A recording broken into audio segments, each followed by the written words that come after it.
menaikkan status tersangka kepada Muhammad Rizik alias Habib Muhammad Rizik Syihab. Dan selanjutnya penyidik juga sudah membuat surat. Saya katakan kepada panitia, Anda sudah dengarkan ceramah saya? Ajak semua muslim yang ada di Pontianak, apakah itu Melayu, apakah itu Dayak Islam, apakah itu Bugis, Buton, Makassar, termasuk Madura, juga Banjar, saudara. Banjar juga penduduk asli Kalimantan, saudara. Kumpulkan semua di masjid depan Kesultanan. Saya mau bicara. Kumpulkan umat Islam, saudara. Begitu kumpul, saya minta mereka bawa senjata yang mereka punya. Bawa semua senjata. Saya ceramah lewat mikrofon dihubungkan yaitu dengan speaker masjid, saudara. Saya katakan di situ, hei umat Islam yang ada di Pontianak, jangan lepas senjata kalian. Persenjatai diri kalian semua, bersatu. Jangan sampai kalian letakkan senjata sebelum Dayak-Dayak itu kembali ke kampungnya. Selama mereka tidak letakkan senjata, haram kalian untuk meletakkan senjata. Kalau mereka nyerang, serbu.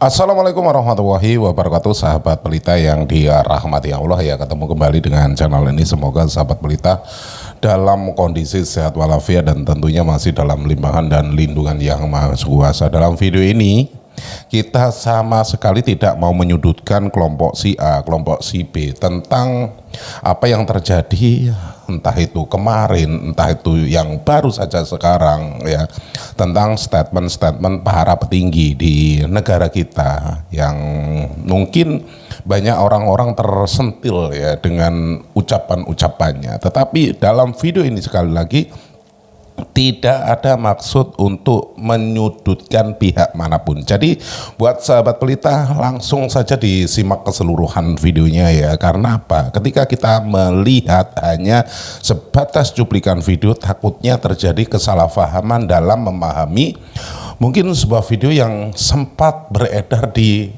media sosial. Jadi alangkah baiknya menonton videonya sampai dengan selesai, biar apa ya tadi itu, kita tidak gagal paham.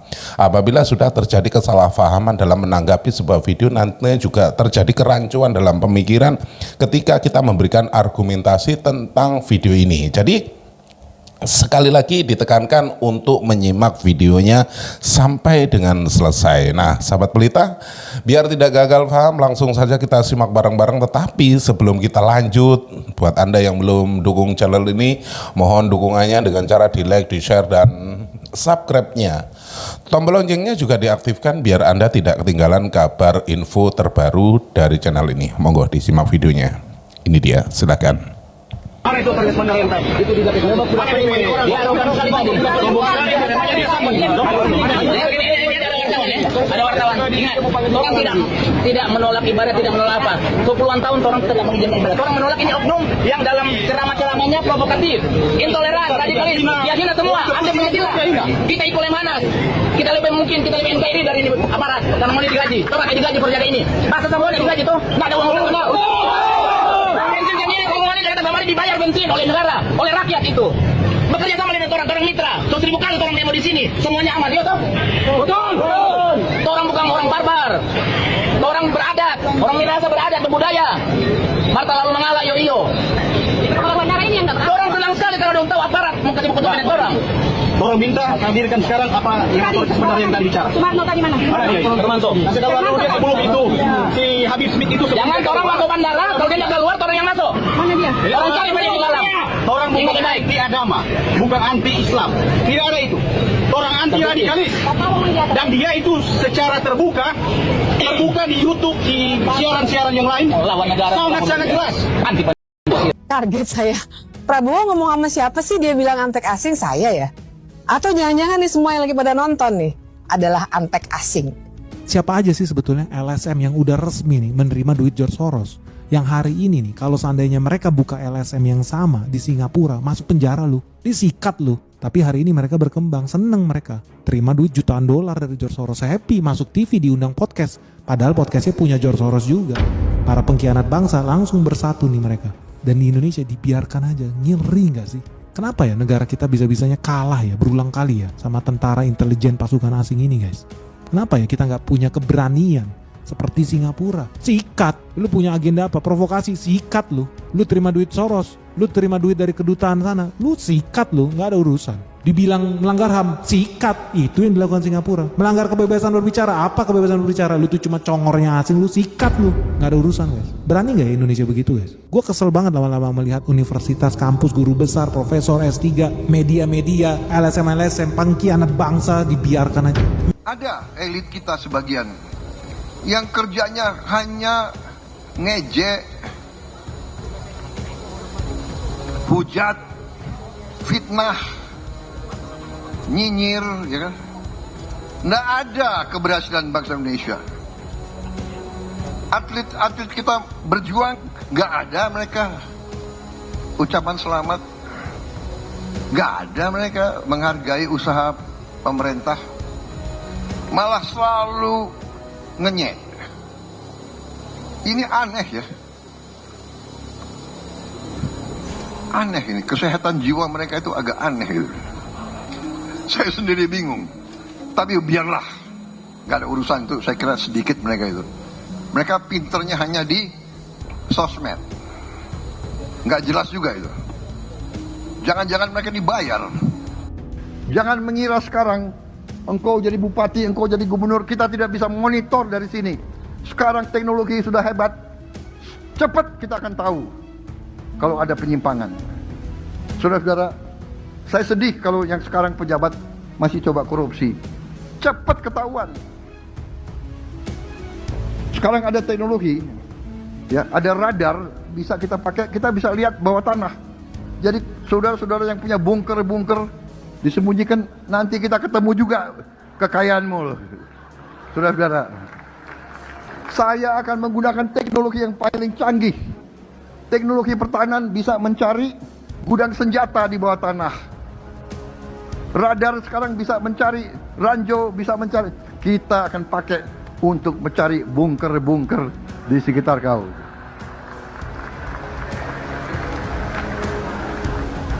Jangan main-main sama teknologi. Iya kan?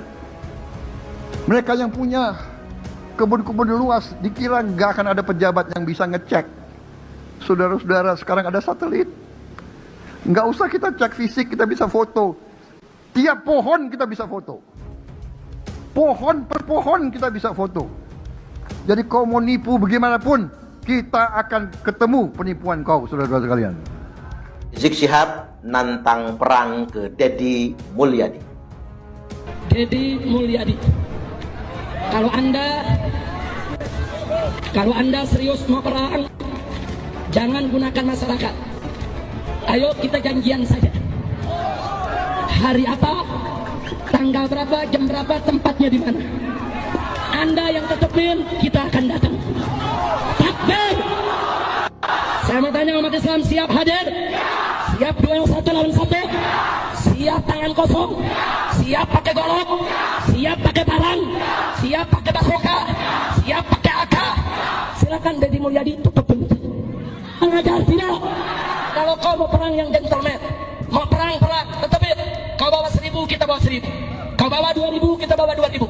Kau bawa 10.000, kita bawa 10.000. Silakan tetapkan tempatnya, tempatnya, harinya, Allah.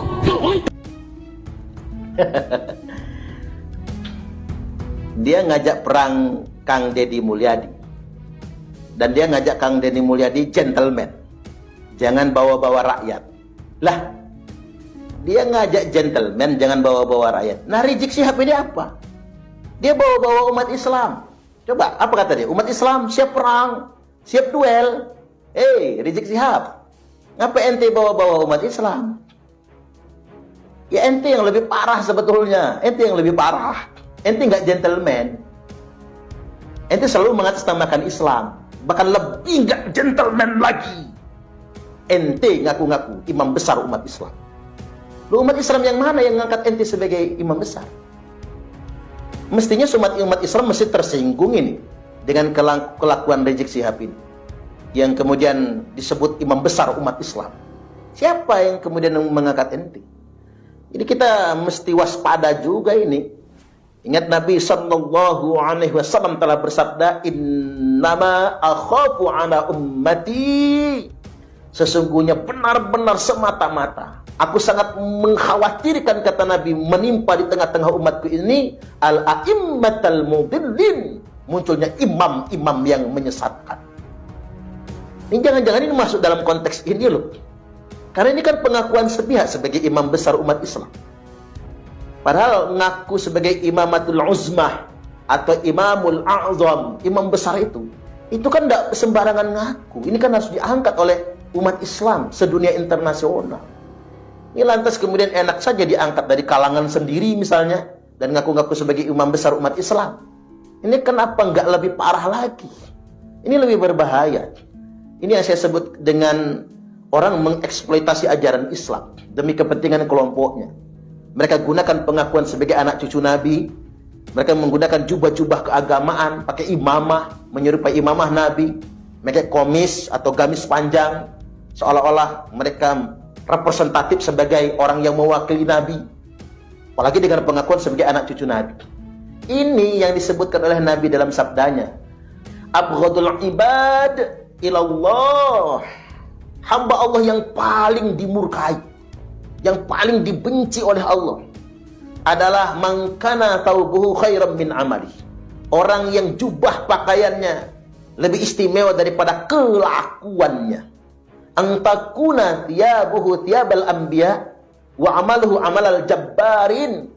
Jubahnya jubah kenabian, tapi kelakuannya kelakuan setan. Ini sebetulnya dia menggunakan slogan-slogan keagamaan untuk memobilisir massa, agar seolah-olah apa yang dia perjuangkan ini merupakan jihad, agar seolah-olah apa yang dia perjuangkan ini betul-betul mewakili umat Islam, benar-benar representatif sebagai massa Islam. Nggak bisa begitu. Ini nggak gentle namanya. Ini yang disebut dengan memanfaatkan agama. Ini yang disebut dengan beragama mengikuti hawa nafsu. Kita harus hati-hati dengan ini semua. Nah, terkait dengan konteks Kang Deddy Mulyadi, hari ini mungkin para pembencinya makin sakit hati. Deddy Mulyadi menunjukkan kinerja di luar ekspektasi kita semua. Saya pikir beliau ya standar-standar sajalah, pemimpin baik dan begitu, pemimpin merakyat, low profile misalnya, populis. Tapi ternyata kinerjanya baru beberapa hari saja menjabat Gubernur Jawa Barat, ada semacam terobosan-terobosan yang mengagetkan kita semua, yang kita jadi paham, oh ini toh pemimpin yang sesungguhnya itu, yang betul-betul bekerja buat rakyat. Hari ini bukan cuma rakyat Jawa Barat loh, bahkan masyarakat yang di luar Jawa Barat, Jawa, Sumatera, Kalimantan, bahkan sampai ke Papua, mengapresiasi cara kerja Gubernur Deddy Mulyadi. Kita semua senang. Di satu sisi beliau memahami tugasnya sebagai seorang kepala daerah, dan beliau betul-betul mengedepankan kepentingan rakyat tanpa harus melanggar undang-undang. Jadi sosok beliau ini menurut saya orang yang bisa bekerja. Orang yang bisa bekerja dalam konteks bisa mengeksekusi visi dan misi beliau. Jadi tidak cuma mengambang, bukan cuma slogan membela kepentingan rakyat, tapi betul-betul dieksekusi secara nyata dalam kebijakan langsung tanpa harus melanggar undang-undang. Ini kan keren sebetulnya. Dan banyak ide-ide brilian yang lainnya yang mungkin mesti dicontoh oleh kepala daerah yang lainnya. Kemudian yang berikutnya, beliau juga mengakomodir kearifan lokal. Kearifan lokal, tradisi Sunda, tradisi Jawa Barat, tradisi leluhur mereka, nilai-nilai tradisional yang oleh sebagian orang dikafir-kafirkan, dimusyrik-musyrikkan, dibid'ah-bid'ahkan, justru dijadikan nilai-nilai luhur kearifan lokal. Ini kan keren. Jadi Islam itu tidak harus kemudian menghukumi tradisi. Menurut saya Kang Deddy Mulyadi ini betul-betul mampu memadukan antara nilai-nilai keislaman dengan kearifan lokal. Tidak pernah membenturkan antara agama dengan budaya. Nah, dan ini keren. Pemimpin harus begitu. Karena kita nggak bisa menutup mata juga. Ada loh pemimpin-pemimpin yang seolah-olah Islami kan begitu ya. Membentur-benturkan nilai agama dengan nilai kearifan lokal. Bahkan ada di Jawa Barat juga seorang bupati yang nyegel gereja. Kok bisa ada kepala daerah nyegel gereja? Dia bukannya kemudian menyediakan fasilitas terhadap umat beragama untuk beribadah dengan baik, malah dia nyegel gitu loh. Padahal yang namanya pemimpin itu kan milik semua agama. Umat Islam, umat Nasrani, Katolik, Kristen, Hindu, Buddha, Konghucu, yang mesti difasilitasi semua. Mereka nyaman dalam beribadah, bukan malahan menyegel dengan alasan ini, itu, dan lain sebagainya. Dan justru Kang Deddy Mulyadi muncul sebagai pemimpin yang betul-betul pemimpinnya rakyat Jawa Barat. Apapun agamanya, apapun sukunya. Dan betul-betul menghargai budaya, sekaligus juga menjunjung tinggi nilai-nilai spiritualitas keagamaan. Ini kan keren, ini keren. Harus dicontoh yang sedemikian rupa.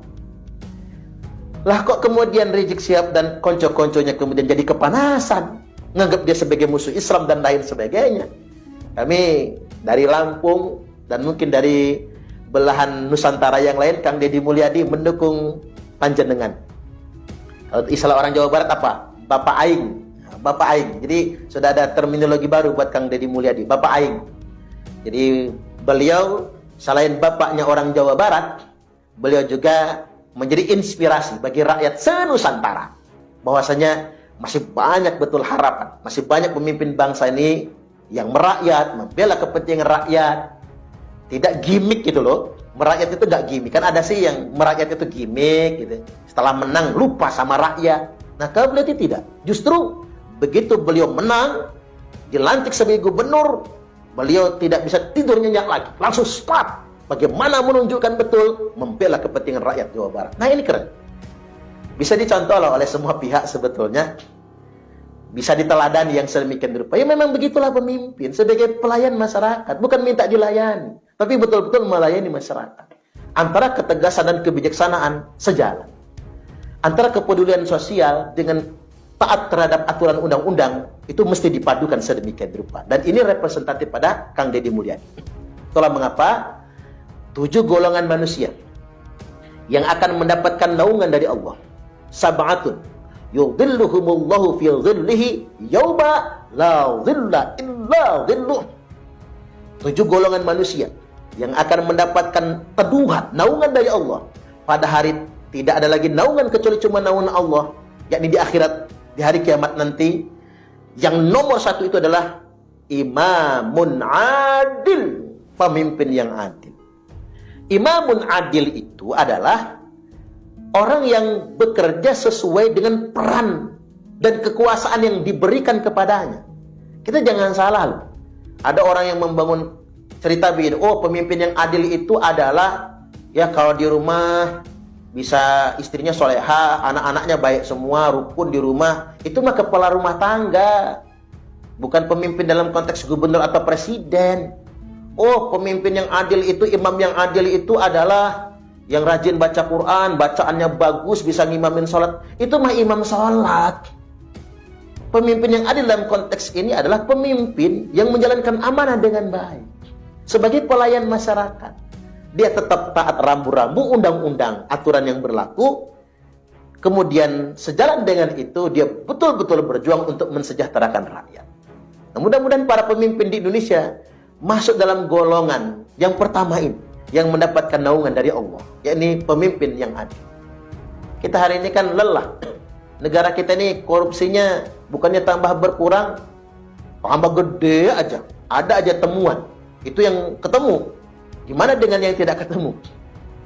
Kita negara yang kaya, mestinya kita semua sejahtera. Dengan sumber daya alam yang ada ini, mestinya negara kita negara sejahtera. Tapi mengapa kita masih sangat miskin? Bahkan upah minimum di negara kita terendah nomor 6 sedunia internasional. Melarat dong kita. Karena hanya dari seperti itulah misi reformasi 98, misi reformasi politik 98 ya akan tercapai. Simbolnya adalah seorang tukang kayu yang tidak memimpin partai, tidak berlatar belakang militer, tidak berlatar belakang partai politik. Kalau sipilnya kan biasanya kalau nggak militer ya sipil yang berlatar belakang pegang partai politik. Ini enggak. Latar belakang militer tidak, selama Orde Baru kan latar belakang militer.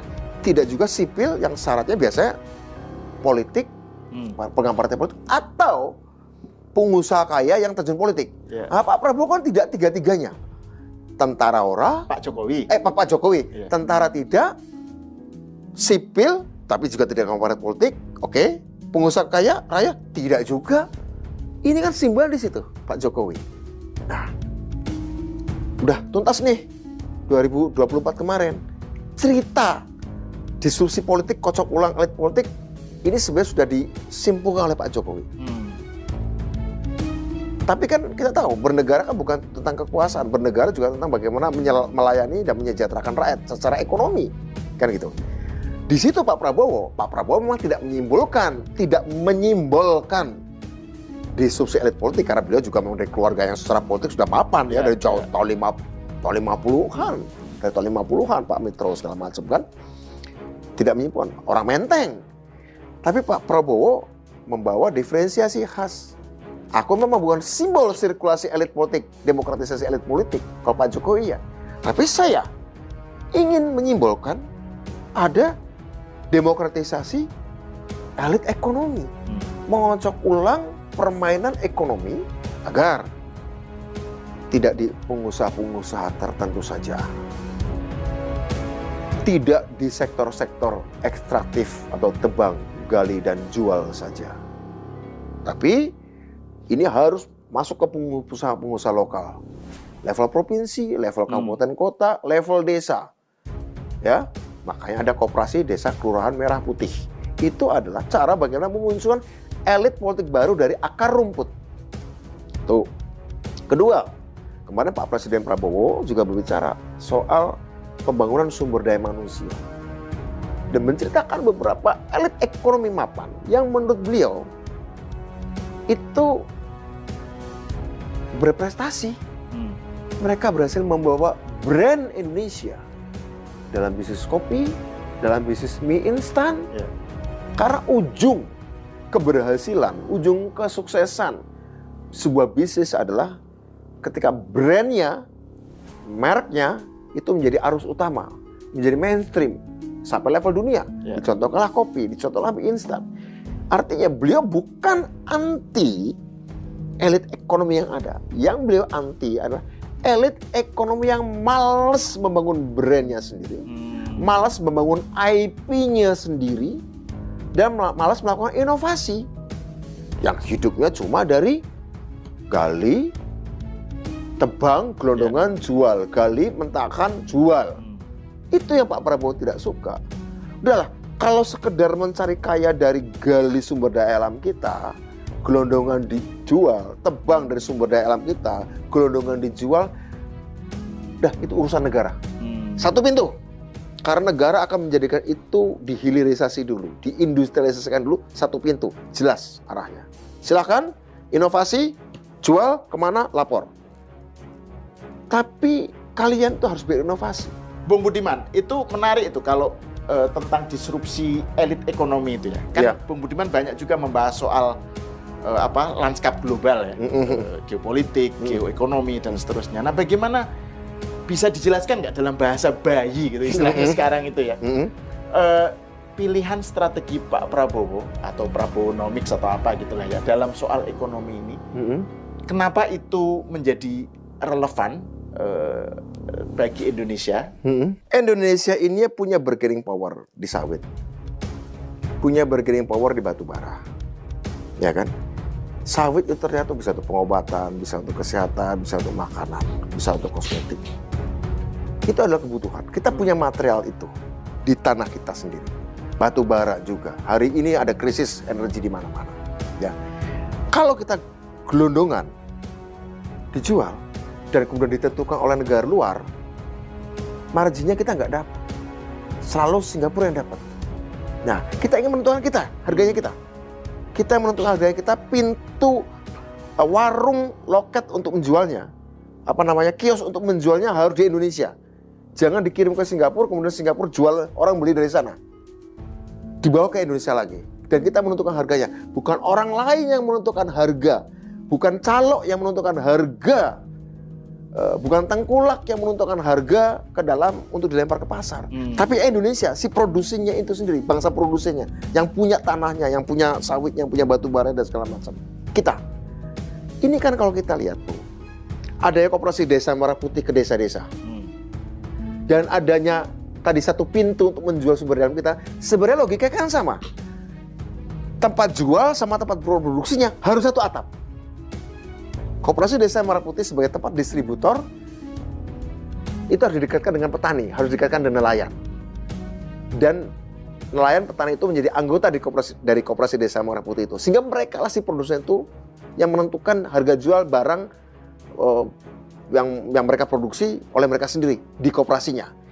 Pun Indonesia, kebun-kebun sawit kita, tambang-tambang batu bara kita, ya udah satu atap saja tempat jualnya di Indonesia. Kita menentukan, bukan dititipkan ke negara lain. Nah, kita langsung, karena apa? Ya kita ingin dapat devisa satu. Kedua, kalau mereka nggak mau, ya udah kita pakai untuk kita olah. Ada hilirisasi sawit misalnya untuk berbagai macam produk dan kemudian mendapatkan nilai tambah yang luar biasa. Pertanyaannya, pilihan itu kenapa menjadi penting? Pak Prabowo saya kira juga menegaskan. Dan itu bukan cuma soal sawit, tapi juga soal pangan. Di era krisis, ketika ada ketegangan global, ketika ada pandemi, terutama atau mungkin ancaman krisis ekonomi, ancaman kelaparan, apa yang terjadi?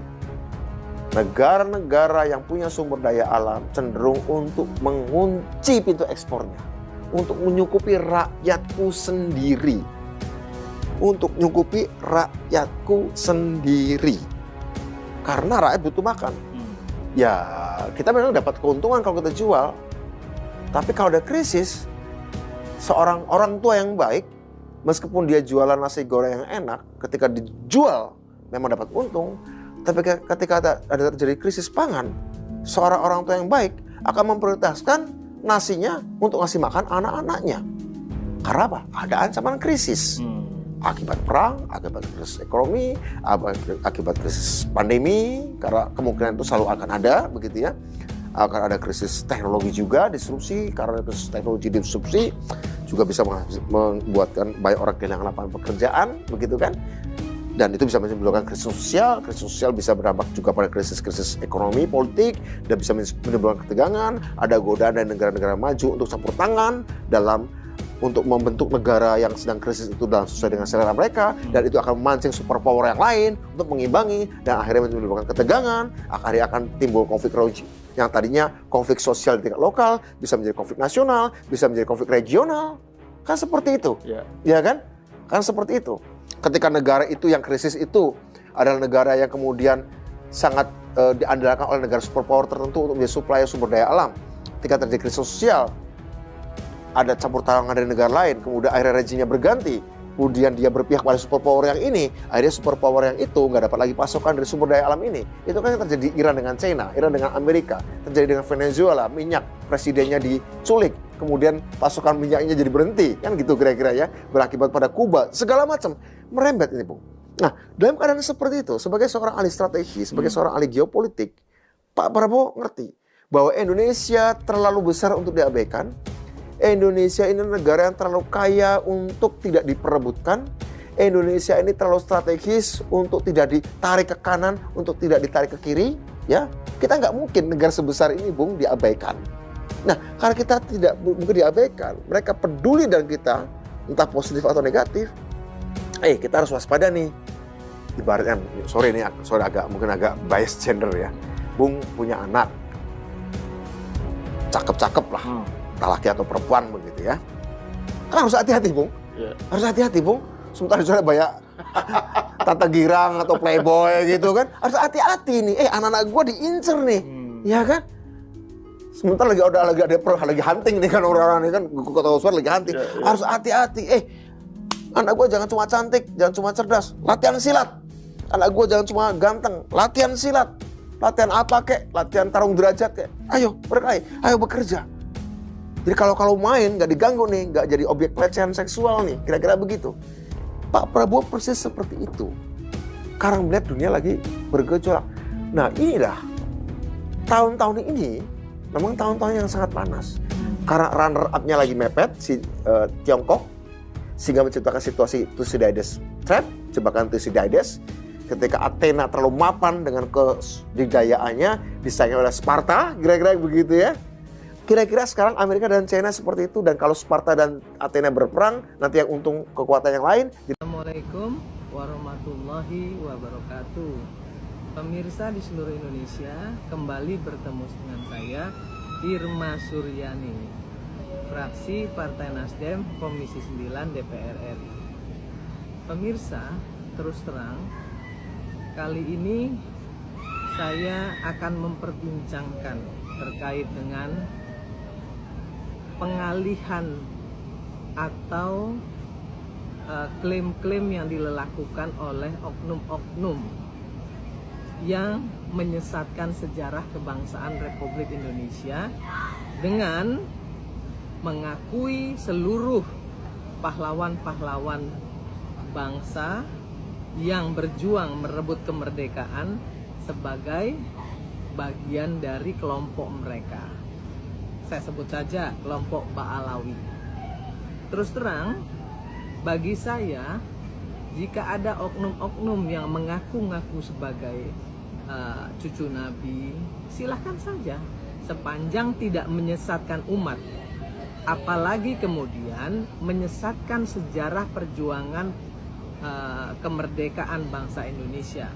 Itu sudah perbuatan kriminal menurut saya. Karena itu menyesatkan seluruh perjuangan rakyat Indonesia dari Sabang sampai Pulau Rote. Menghina pahlawan-pahlawan pribumi, pahlawan-pahlawan bangsa kita. Saya tidak tahu sebenarnya maksudnya apa, tetapi yang jelas ini sangat berbahaya. Kenapa?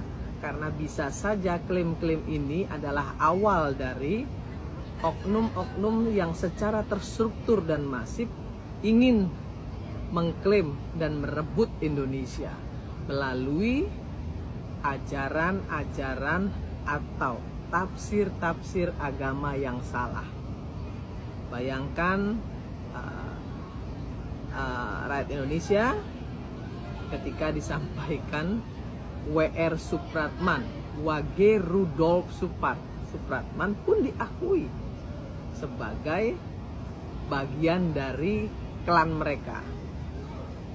Ini sudah penyesatan sejarah yang luar biasa. Dan jangan salah, dari sini dimulainya perebutan atau klaim-klaim yang akan membuat Indonesia direbut secara perlahan-lahan oleh oknum-oknum imigran yang ingin menguasai Indonesia. Saya kira saya bukan ingin atau mau memprovokasi, tetapi hal seperti ini jangan disepelekan. Kita jangan terpaku, jangan terpancing hanya soal politik dinasti semata, tetapi ini jauh lebih berbahaya. Klaim-klaim penyesatan sejarah perjuangan bangsa ini lebih berbahaya dari sekedar politik dinasti. Kenapa saya sampaikan seperti ini? Karena ini adalah cikal bakal untuk mengarabkan atau memba'alawikan Indonesia dari sistem Pancasila ke sistem khilafah. Ini berbahaya menurut saya, ini harus kita hati-hati. Memang tidak seluruhnya ustadz-ustadz dari keturunan Arab itu tidak baik. Banyak yang baik, tapi hati-hati dengan oknum-oknum yang secara sistematis ingin merusak dan memutarbalikkan fakta sejarah. Kita tidak boleh juga menafikan ustadz-ustadz dari keturunan Arab yang baik, yang benar dan syiar memang untuk kepentingan umat. Tapi kita juga tidak boleh membiarkan klaim-klaim yang akan merusak persatuan dan kesatuan bangsa Republik Indonesia yang kita cintai ini. Karena perjuangan kemerdekaan itu dari Sabang sampai Pulau Rote dilakukan oleh semua suku dan oleh semua agama yang diakui di negara ini. Salam keindonesiaan, jaga NKRI, dan jangan sampai ada orang yang mengklaim-klaim perjuangan dari pahlawan-pahlawan bangsa kita, karena itu adalah penghinaan bagi bangsa Indonesia. Salam kemerdekaan. Sahabat Pelita yang dirahmati Allah ya, keseluruhan video sudah kita simak bareng-bareng ya. Semoga kita bisa mengambil hikmah dari apa yang sudah kita tonton dan kita bisa menjadikan sebuah pelajaran, entah itu dalam hidup kita, entah dalam kegiatan kita sehari-hari, bahkan dalam bertutur kata. Banyak orang terkeliru ketika menanggapi sebuah video, banyak orang terkeliru ketika melihat ya, entah itu antara suka dan tidak suka yang namanya ketika menonton video itu pastinya sumber-sumber berita yang mungkin ada yang pro, ada yang kontra, yang namanya berita ya pasti yaitu tadi ada pro dan kontranya, dan di sini kita tekankan apabila kita kontra ketika memberikan sebuah argumen, sekali lagi ketika kita berdiskusi itu harusnya menyatukan misi, biar apa ya, persatuan dan kesatuan kita itu tetap terjaga, sahabat Pelita ya. Banyak dari kalangan kita itu ya, sekali lagi ketika pro dan kontra, yang kontranya itu karena mungkin kurang suka, yang ketika pro itu janganlah memandang atau melihat sesuatu dari kacamata Anda sendiri dan memaksakan kehendak ketika memberikan sebuah argumen. Orang ketika mencintai membabi buta itu semua yang mungkin keluar dari apa yang sudah disampaikan. Mungkin ada sosok yang mungkin dicintai ya dalam video ini. Satu contoh lah, orang-orang yang mungkin selalu memberikan ceramah dan lain sebagainya. Dan orang itu kebetulan merupakan idola ya, junjungan lah katakanlah ya, seperti itu. Sehingga apapun yang keluar dari mulutnya ataupun ucapan-ucapannya itu selalu dibenarkan, walaupun kadangkala itu ada unsur yang mungkin kesalahan ya dalam memberikan wejangan, memberikan tausiah dan lain sebagainya. Jadi tekankan ketika melihat sesuatu ataupun mendengarkan sesuatu itu, lihat, dengarkan apa yang dibicarakan, bukan lihatlah siapa yang berbicara. Karena ada kerancuan ketika kita melihat siapa yang berbicara, pastinya begitu. Karena di kalangan kita itu ketika melihat ketika ada orang yang memberikan sebuah nasihat ataupun sebuah petunjuk, pasti akan dilihat siapa orangnya, bukan apa yang dinasihatkan. Inilah ya, sekali lagi yang ditekankan, jangan melihat sosok, tetapi dengarkan apa yang disampaikan. Walaupun sosok itu mungkin ya dalam pandangan kita itu merupakan seorang yang alim, yang mungkin ya dalam kacamata kita itu tidak pernah melakukan kesalahan, tetapi apabila memberikan statement ataupun nasihat ada unsur kekeliruan, langsung katakan oh salah. Bukan begitu ya, walaupun kita meminta nasihat, tetapi apabila nasihat itu malah menjerumuskan, kita pun bisa menolaknya, sahabat Pelita ya. Karena dalam diri kita itu harus bisa berpikir secara nalar, sahabat Pelita ya. Dan tentunya banyak dari kalangan-kalangan kita itu selalu yang mungkin dalam ranahnya dianggap sebagai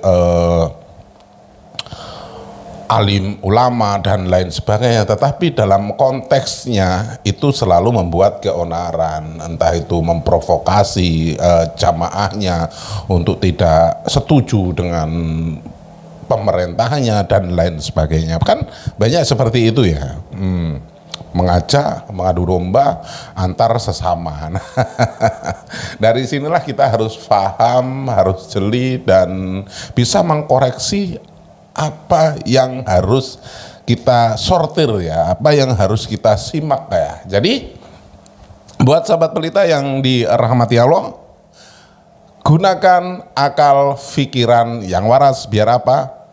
biar tidak konslet. Terima kasih sudah klik video ini, dan apabila video ini bermanfaat, jangan lupa di like, di share sebanyak-banyaknya, dan tinggalkan jejak Anda di kolom komentar. Di akhir video sekali lagi izinkan saya mohon maaf yang tak terhingga apabila ada unsur kata-kata saya yang mungkin kurang berkenan di hati Anda, karena yang namanya orang itu ketika memberikan ucapan, memberikan salam itu mungkin ada yang terkeliru. Jadi sekali lagi izinkan saya mohon maaf yang tak terhingga.